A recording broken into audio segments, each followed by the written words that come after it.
Welcome, ladies, gentlemen, and suspiciously well-dressed wildlife, to the entirely fictional Duncan Giggles Chuckle Hour, where chronology has taken the evening off. Jasper writes, is this episode suitable for respectable drawing rooms? No, Jasper, it is barely suitable for this one. Duncan Giggles, man of the people, presenter of the Duncan Giggles Chuckle Hour, straightened his bow tie and denied responsibility in advance. Tonight, a forbidden cabinet, a ridiculous duel, a clockwork resurrection, and several curtains earning danger money. Toby Babbler emerged from Mabel's room after an entirely consensual adult encounter, fully dressed but wearing his waistcoat inside out. What happened there was private, and the camera respectfully examined a vase. Toby chose the wrong door and stumbled into Baron von Bristlebrush's bedroom. There he found locked cabinets packed with the Baron's compulsive collection of pornography, every cover tactfully turned away. The Baron confessed that the collection had become an addiction and that even his filing system was ashamed of him.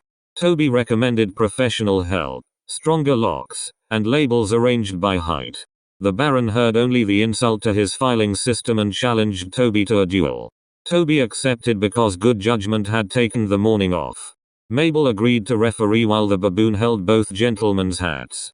Jasper read the rules, which were mostly punctuation and one recipe for soup.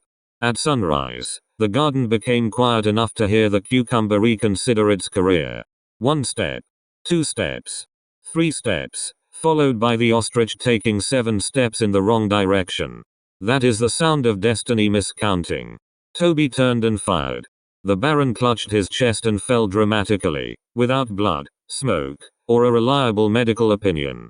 Jasper declared him fatally dead despite possessing no qualifications beyond confident handwriting. Mabel approached the Baron's motionless body. She kicked his polished boot once and said, "That is for making death look smug."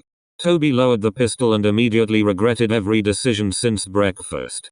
Duncan arrived at precisely the wrong moment, which is how he recognizes the right moment. He and Mabel vanished behind a velvet curtain for a brief, consensual adult rendezvous that remained entirely off camera. They returned shortly afterward, fully dressed, rumpled, and unwilling to explain the missing curtain tassel. The cucumber declined to comment, having finally dismissed its agent and learned to negotiate alone. Thunder rolled, although the sky was perfectly clear and the rhino was holding a sheet of metal. The Baron sat upright with brass gears in his waistcoat and a red lamp blinking where dignity used to be. He had returned as a clockwork robot Terminator, powered by revenge, embarrassment, and 2 badly wired teaspoons.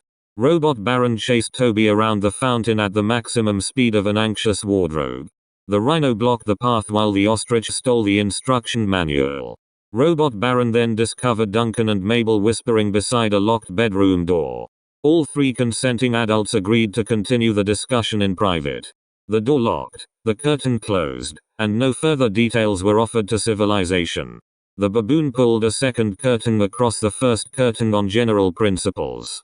Duncan reappeared, faced the audience, and adjusted a collar that had lost an argument. Just when you thought it was right over, they pulled back in. Mabel emerged wrapped securely in a bedsheet, not naked, and demanded an immediate private rendezvous with Duncan. Duncan checked his watch and announced that romance was now running 4 minutes behind the custard. Robot Baron was escorted to the hospital after a spring escaped from his left eyebrow. Mabel visited him carrying flowers, a spanner, and no apology whatsoever.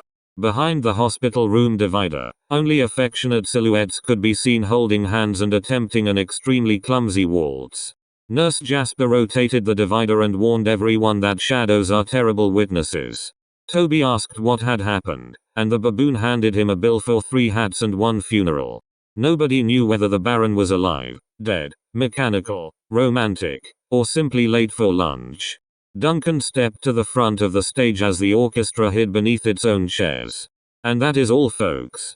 The baboon took a magnificent bow while the cucumber applauded with professional independence.